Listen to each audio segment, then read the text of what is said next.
I'm just so thankful to you guys that y'all actually allow me, to do what I do. I absolutely love being a dog trainer. It's a huge passion that I have. One of the things that we're trying to do is that we really just want to help more families and more dogs than we ever have before. And so just having the opportunity to train and come into your home and help you with that, I just can't tell you what an honor and what a privilege it is. So, hey, thank you very, very much. So I've got a few different things that are announced. Normally we actually start off with a dog training topic, but any of you guys that have been following me on Instagram on my stories probably you've heard me talking about this big thing that I'm working on. So this big thing that I've been working on, actually I'm going to go ahead and announce that right now, is we've been working on getting our dog training onto the Alexa, these Echo devices. You'll probably recognize it as these little dots right here. There's several of them. This is an Echo Dot, but there's also things called the Echo Spot and the Show and all these things. So why is this such a big deal? Well, what we've decided to do is we want to make it very easy for you to be able to raise a dog. So I actually have two things that I created that are on the Echo device. The very first thing that we created is something that is called a flash briefing. So a flash briefing, if you really want to know what it is, it's dog training tips or it's news that you can get at any time. So for example, if you were to say, Alexa, what's the news? One of the things that you could possibly hear is our flash briefing, which is going to be a fresh tip every single day of the year about different things that could impact the relationship that you have with the dogs. And there, you're going to see the link. If you have an Echo device, or even if you just have an iPhone, you can hear our flash briefing by following that link. If any of you guys do it while we're on the live show, it would mean the world to me. And then if you have some difficulty with it, I'd love to help you to understand how in the world that actually works. So the other thing that we did is the thing that I'm actually a little bit more excited about. The flash briefing is going to be a daily tip, and it is going to help you and give you some relevant information. But the other thing that we made is we're giving you an ability to be inside your home, and at any moment that you want to ask me a dog training question, you're going to have the ability to do that. And so what you're going to end up doing, and I'm going to do a little demonstration here in a moment so you can see what that's like. You will basically say, Alexa, open Al the dog trainer. Whenever you say that, it's going to prompt you and it's going to give you some different options. And one of those options is that you get to ask a dog training question right there, and I immediately get it on my phone, on my watch, and all my other connected devices. That way we know what questions are important to you. And I know what it's like. Sometimes you have a question for somebody and you're like, oh, I just wish they were here, and I'll try to remember to ask them. Well, now it's actually a very easy thing. You actually just tell the device what your question is while you're there in the moment, dealing with your dog. And I'm going to get that question, and then I'm going to come back on this live show and I'm going to answer that question for you. But in the very near future, okay, hey, I see a question just came in from the Echo device. How do you get your dog to fetch? So what I'm going to do is I'm going to jot that down, and then I'm going to go ahead and answer that tonight. How to get dog to fetch. All right, so what that's going to do for you is you're in the moment with your dog, you'll be able to ask your question, and in the very near future, when you ask that question, if I get enough of the question that you're asking, I will immediately answer it for you. So I'm so excited. We're going to be working on this project for some time, but hey, how about I quit talking about it and actually show it to you, okay? So here, this is the Echo Dot. The reason that the ring is red right now is she's obviously works off of your voice. So when the ring is red, the microphone isn't picking anything up. But as soon as I hit that, you're going to see that it's going to change and it made that tone. So let me show you the flash briefing first. So here's what I'm going to do. Alexa, what's my flash briefing? Here's your flash briefing. From Longoria House, helping you raise a happy, reliable dog. Getting off the racetrack and getting onto the dance floor. A lot of us, when we begin to train our dogs, are really thinking about getting from point A to point B. If it's Alexa, stop. With your dog on your She watch. didn't get me. Alexa, stop. And now I'm going to mute her again. But as you can see, what I did right there is I just basically asked her, hey, what's my news? And then what she did immediately after that is she begins to serve up a dog training tip. I'll tell you the way that I do this. I'm lying in bed in the morning, and I know a lot of us kind of reach over and grab our phone and maybe get on social media, get the news, check our text messages. Well, I literally, when I wake up in the morning, I ask her for my flash briefing, and it immediately gives me any of the news that I want to hear. I don't have to scroll. I don't have to really squint my eyes to look at the screen. I just ask for the information that I want, and it serves it up to me. So that is the flash briefing. And a moment ago, we had a post that showed you where you could go in the Alexa skill store and enable that. Now, the other one that I'm going to show you is the one that, like I said, I'm really excited about. And that one is the custom skill where you're going to get to ask me a question. So I want somebody to do me a favor. I want Josh. Okay, hey, you're watching. I'm going to put you on the spot, Josh. Why don't you type in a question real quick? And I'm going to show you, I'm going to answer your dog training question, but I'm going to ask it through this device. So Josh, help me out. Throw up a question right there.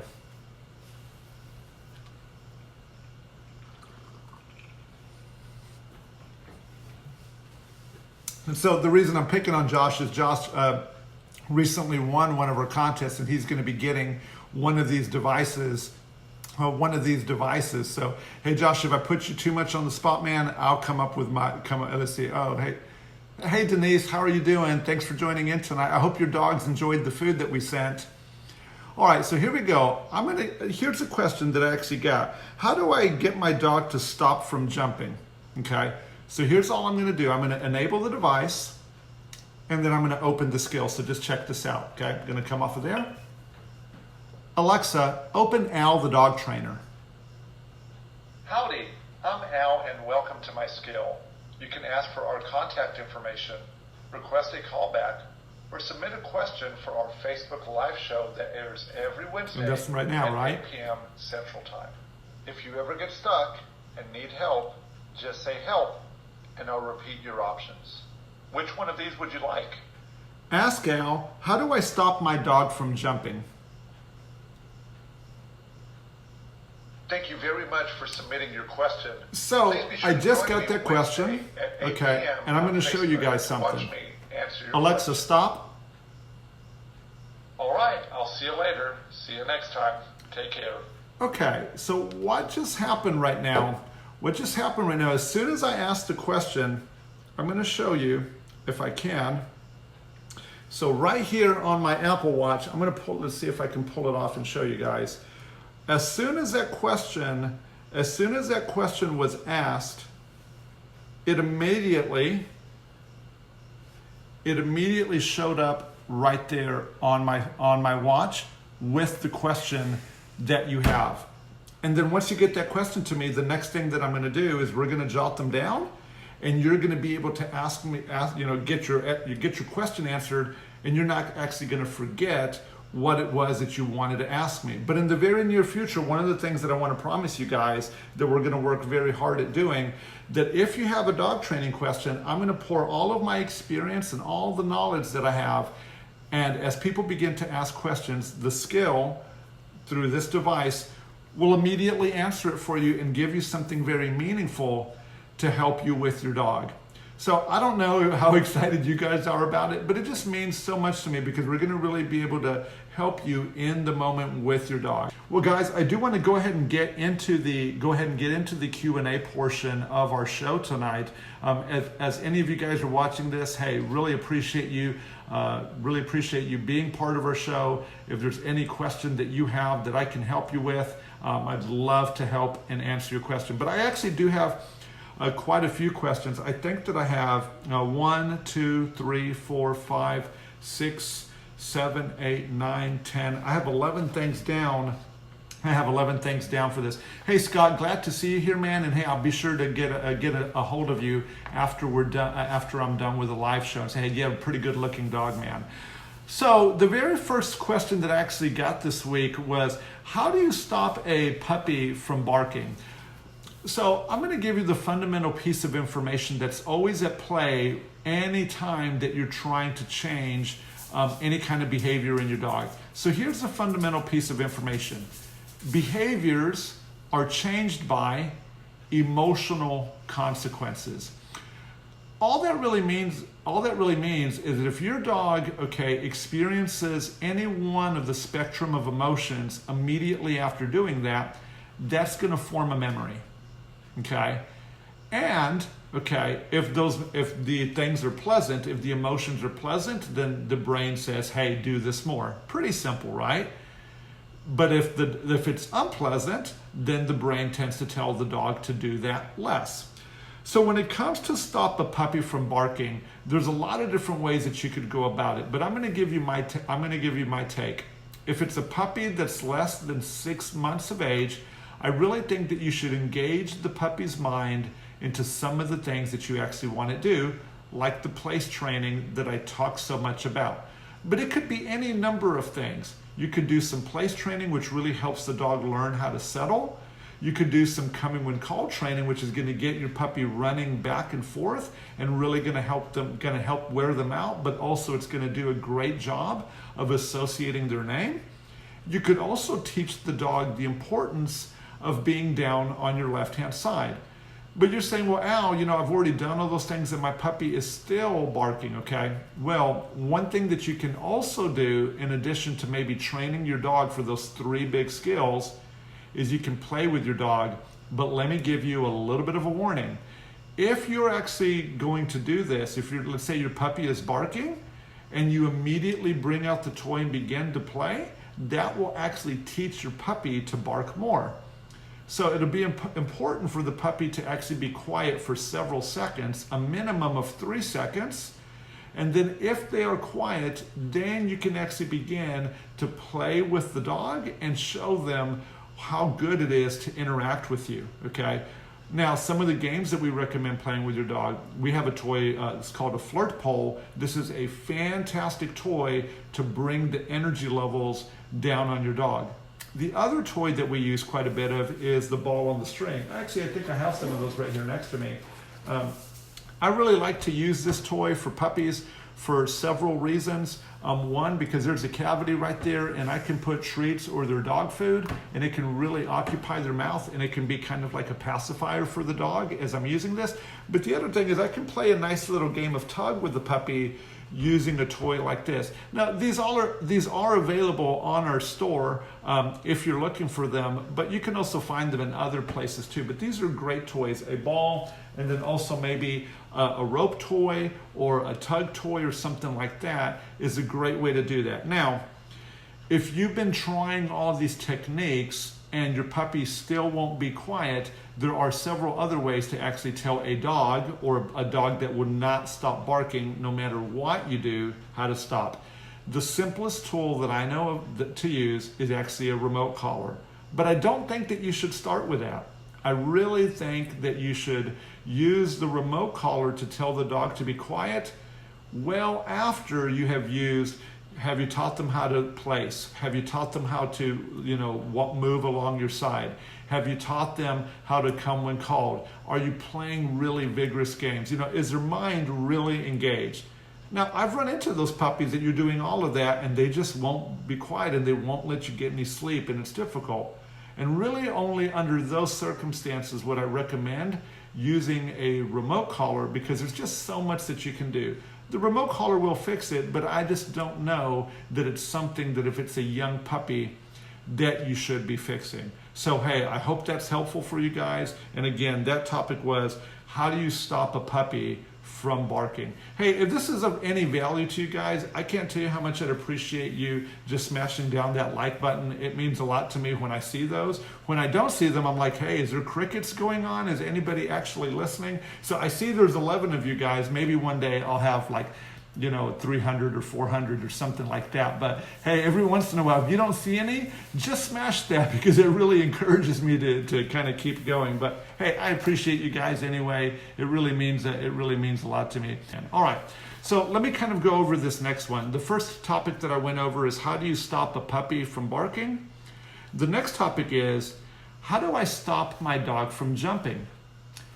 So the way that you actually stop your dog from jumping, okay, is like I mentioned, that they're going to do a behavior, this thing that you don't like, and you have to associate some kind of emotion that tells the dog, hey, I didn't want you to do that.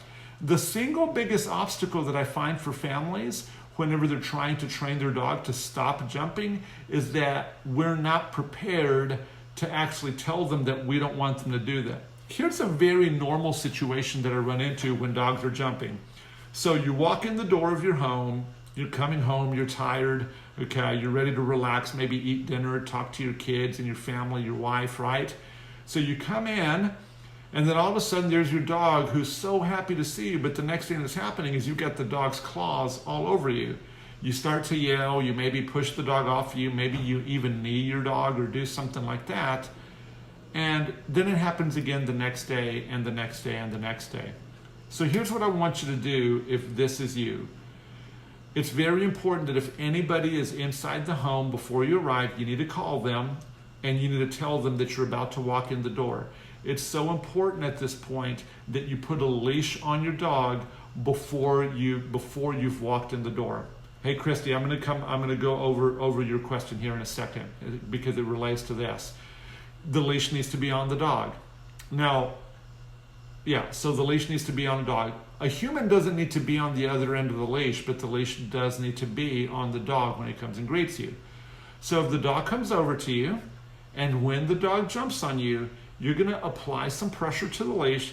And yes, it does need to be firm because you're trying to communicate to the dog, I didn't want you to do that. I want it to be firm for no more than 3 seconds, but no fewer than 1.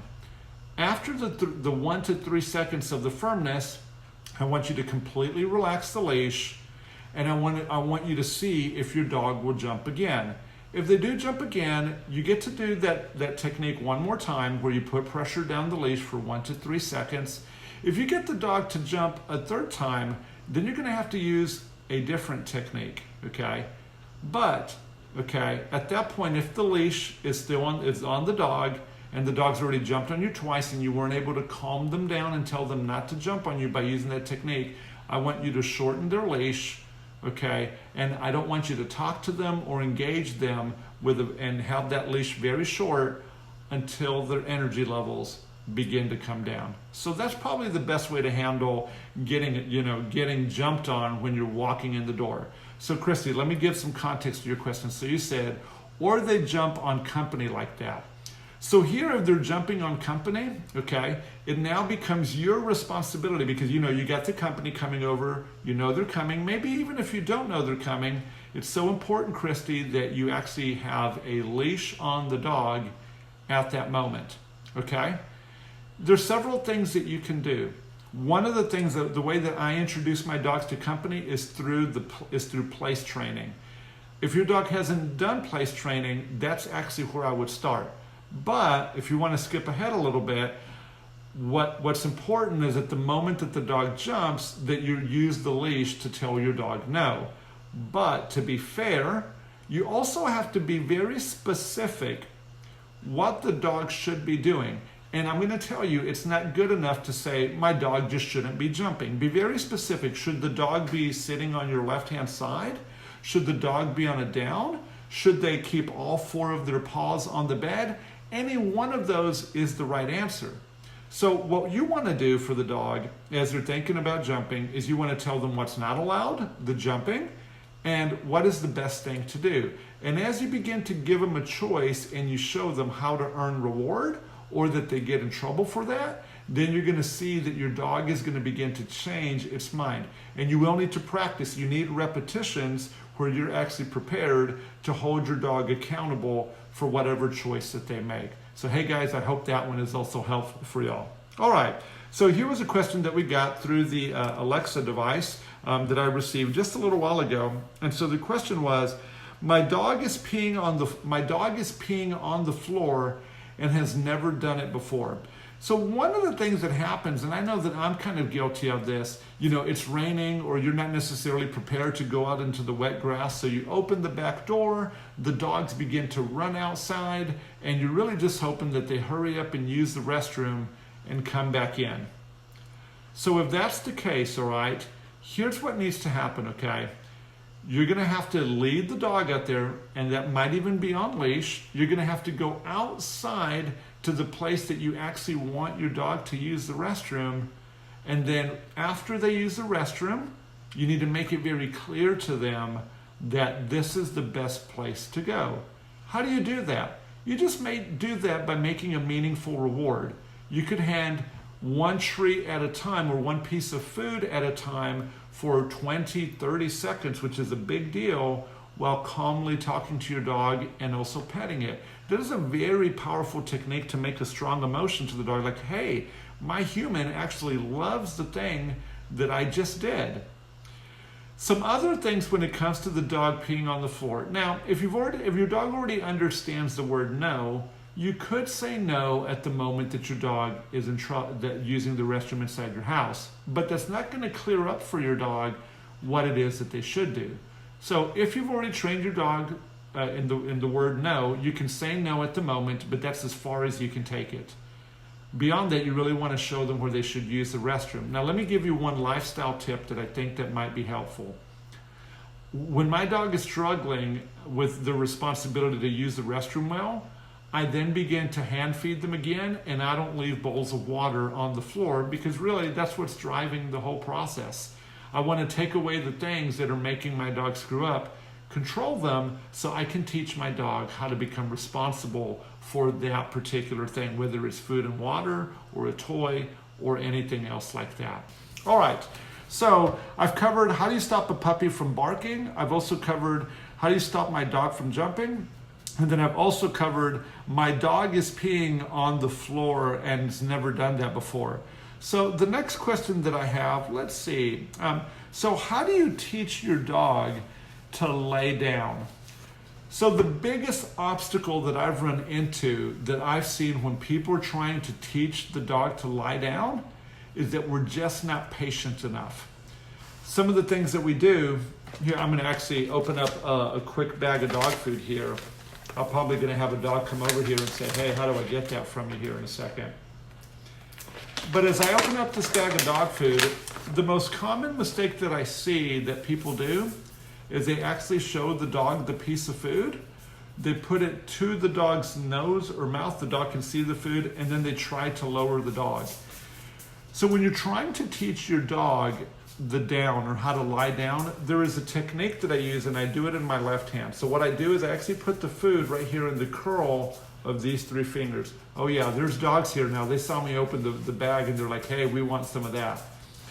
What I do is I put the food here, I'm gonna curl my hand around it, and then you see this hole that's right here? That hole is meant for the dog to come to the dog's nose, so that way it can lead the dog. So if you put the food there to the dog's nose, I want you to gently lower the dog, okay, with the scent and with the food until they're all the way in the down. You know, I worked a dog today. It took me close to 1.5 minutes of patience to get the dog to do the down. And that's really what I see with people, is that we're saying down over and over and over again, and we keep gesturing to the dog, and all of our communication is really jarbled, and the dog is trying to, is just really wondering, hey, what in the world does that even mean? So I just think from a technique standpoint, really what you should do is, take the food, put it into the curl of your hand, put it right to the dog's nose, and then lower the dog, and then once you see those button elbows in the down, then expose the food. Oh yeah, there's a good dog right here, right? You're a good dog? So Gabby has been watching me, and she never gets full. She's always hungry. So just try that when you're trying to teach your dog to lie down. There's a lot of ways you can do it. You can do it with a leash. I like to do it with food just because I like the dog to have this really nice driven perspective from it, okay? But it's just important, okay? Yeah, I don't like, okay, if you really want to see the puppies, let's just see if I can get one thing. Okay, you ready? Hop. So I'm gonna get a dog in the chair real quick. Hop, hop, hop. So there's Gabby right there. Ready? Hop. There she is, okay? So just so you guys can see her for a second, and here's what she's after. One of the things that one of the things that I like to do with the dogs is I like to include them in what I do. All right, guys, that's good enough. I like to include them in what I do. I'm at my dining room table right now, and I do a lot of training around it, just because I like the dogs to be there. I like the dogs to be there with me, and I like to show them how to deal with food on the table. But anyway, just kind of back to what I was talking about, teaching the dog to lie down.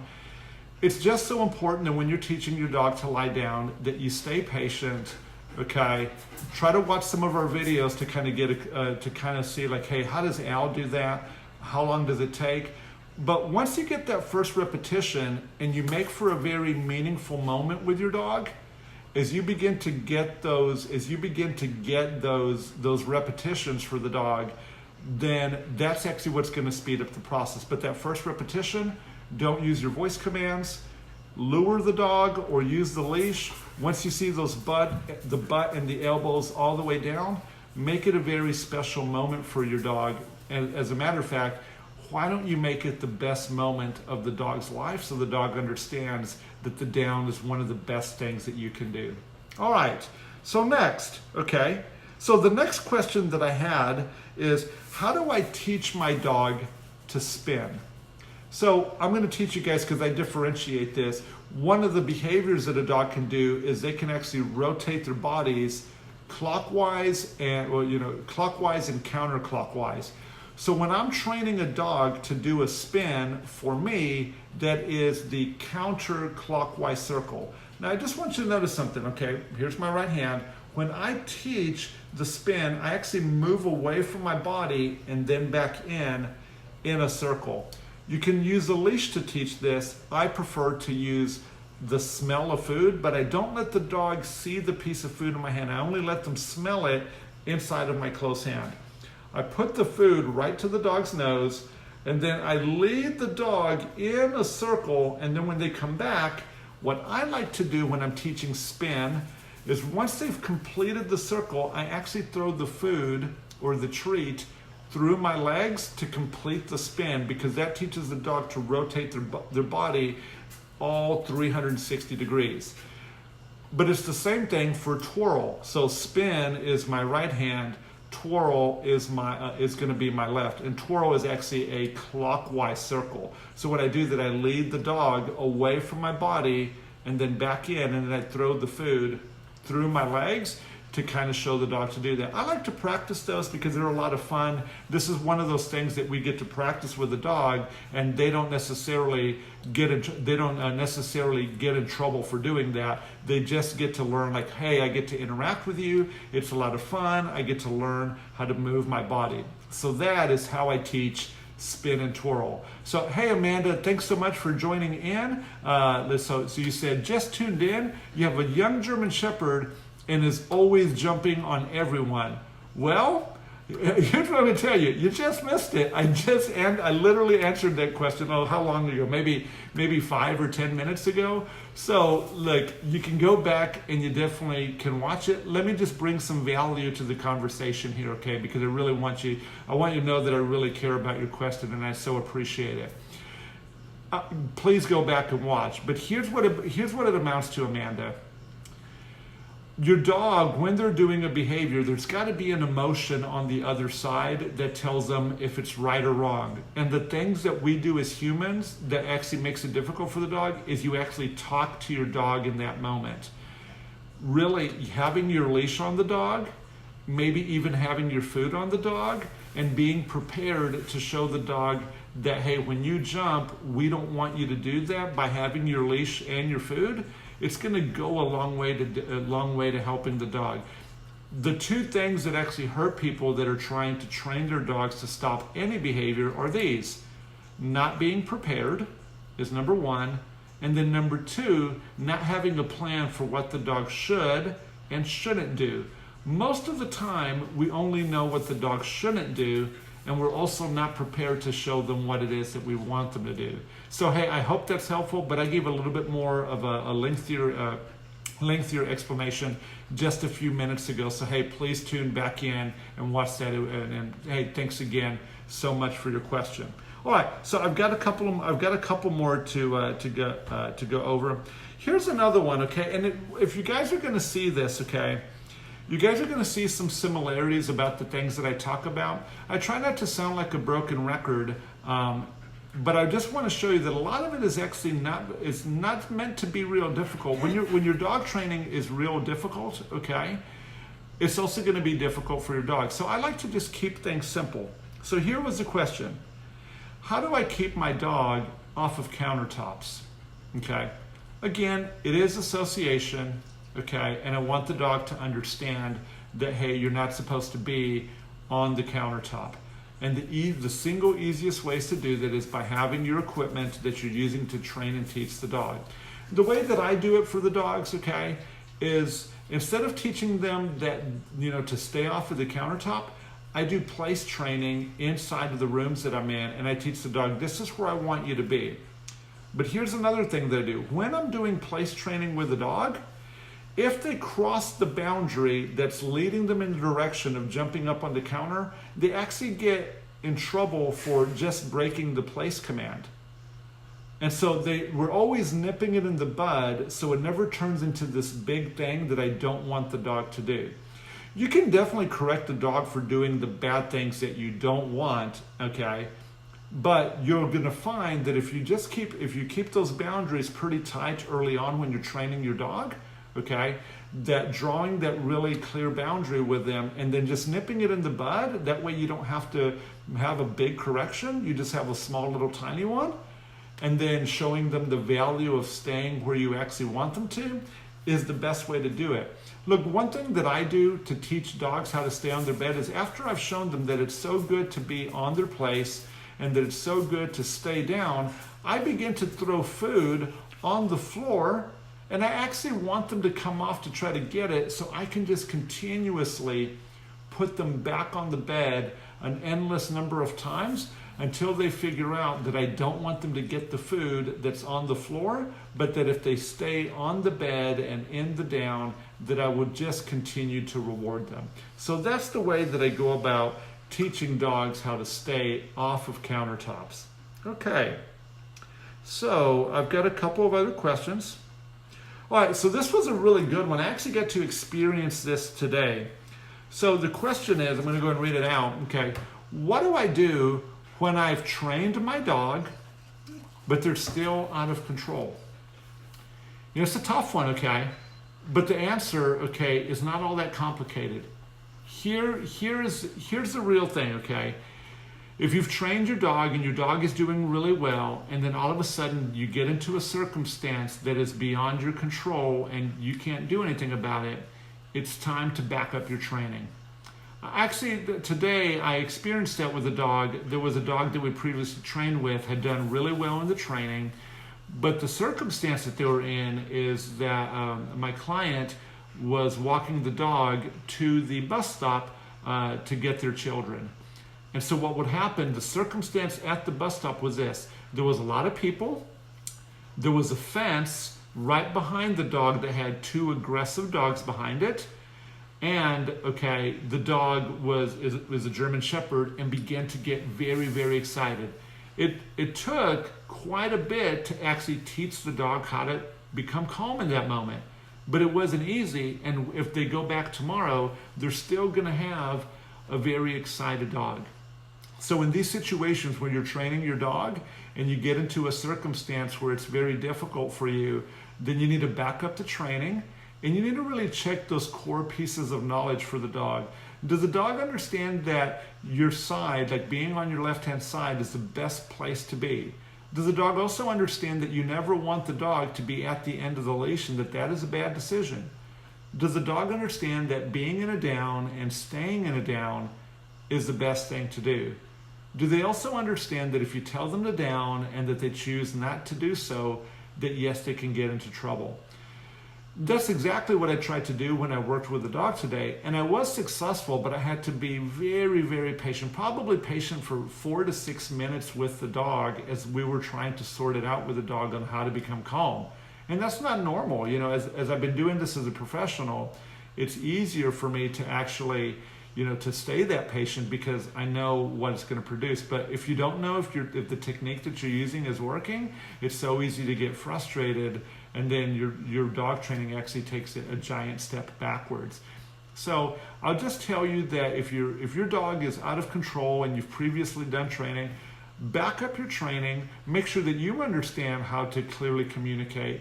And if you don't understand how to clearly communicate, definitely get a professional involved to help you. You can also reach out to us. You can ask us questions. I'm more than happy to help you if that's the situation that you're going through. Okay, our dog is not allowed to go inside the house because she doesn't want you to touch her. And if you do so, she pees immediately and shivers. Oh yeah, so this one, okay, I can definitely add some value to the conversation here. So here's what's happening, okay? That's called excitement peeing, and you're absolutely right. Anytime that you're going to come over the top of your dog, and especially if you make physical contact with your hand, that's actually going to probably get your dog to pee. I am curious, how old is your dog? Because that will actually provide a little bit of context for everybody. But let me kind of give you some general rules right here. One thing that I would do is I would already have the dog on a leash, okay? There's a couple of leashes that we have that actually could help you. Let me just grab those real quick. Here is, that's not quite the leash that I was looking for. Here's one leash that actually will help you, okay, a year and 3 months. So still pretty young puppy. So yes, here's what I want you to do, okay? This right here is called a British slip leash. I do sell them. You can also pick them at the pet store, but if you want one, I'd be happy to ship one to you.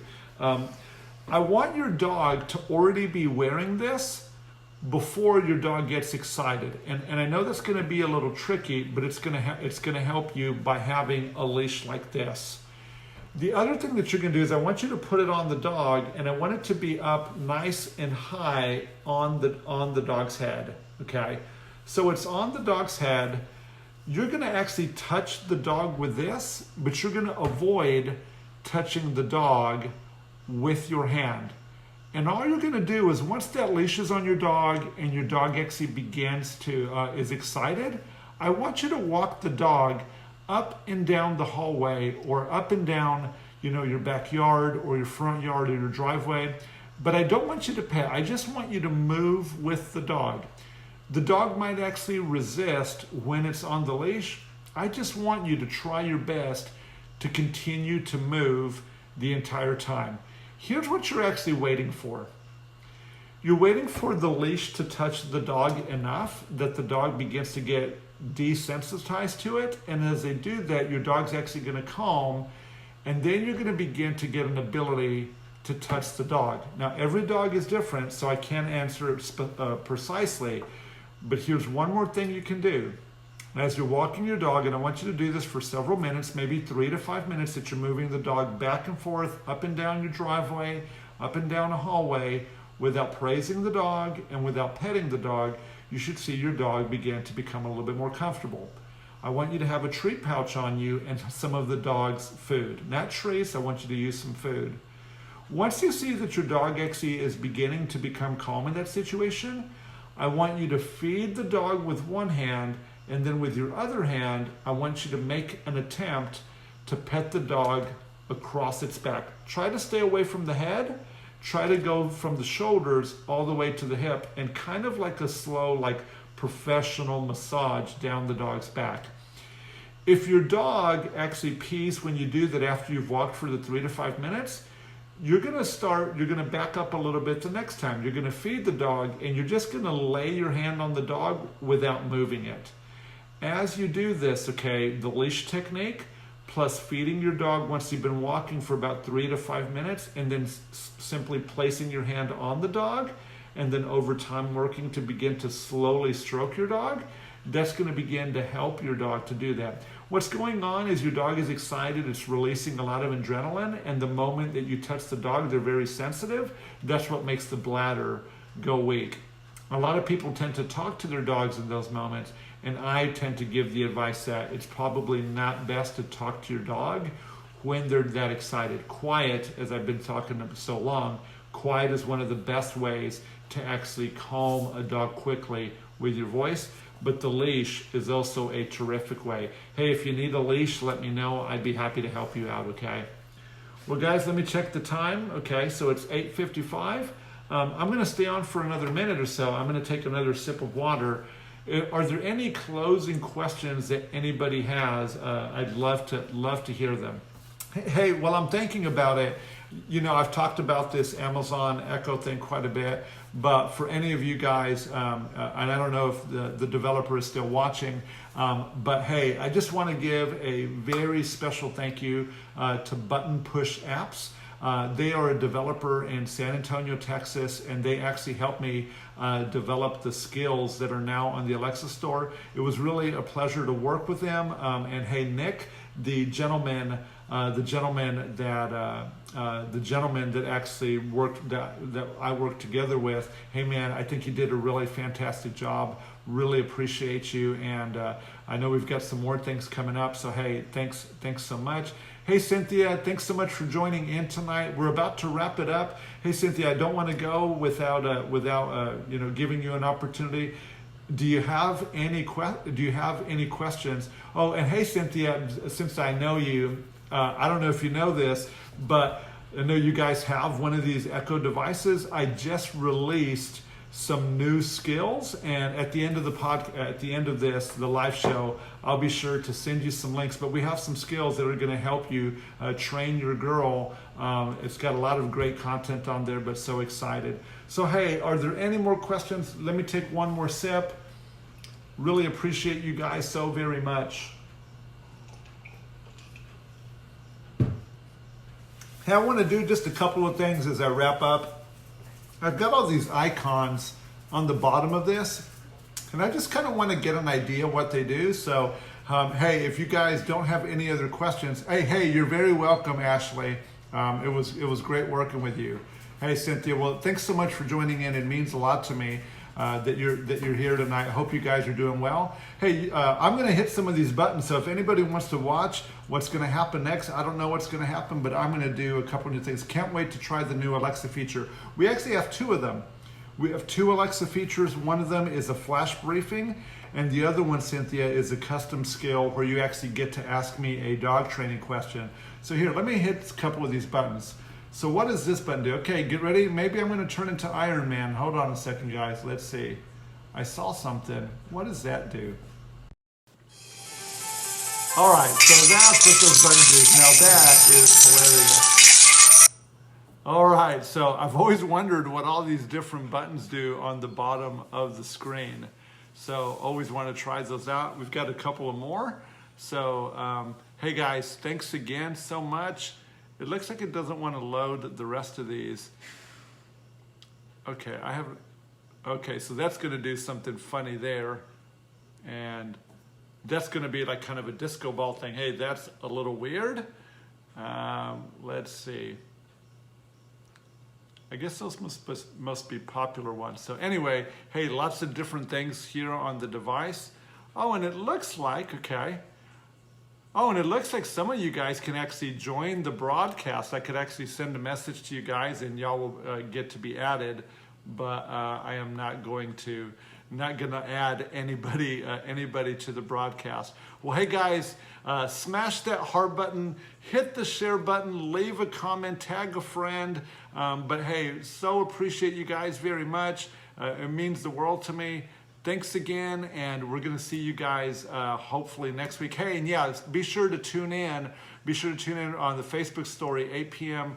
Central Time on Sunday, and that's when we're going to be giving away this device. All right, guys, thanks again. Love y'all. Have a great evening. Take care.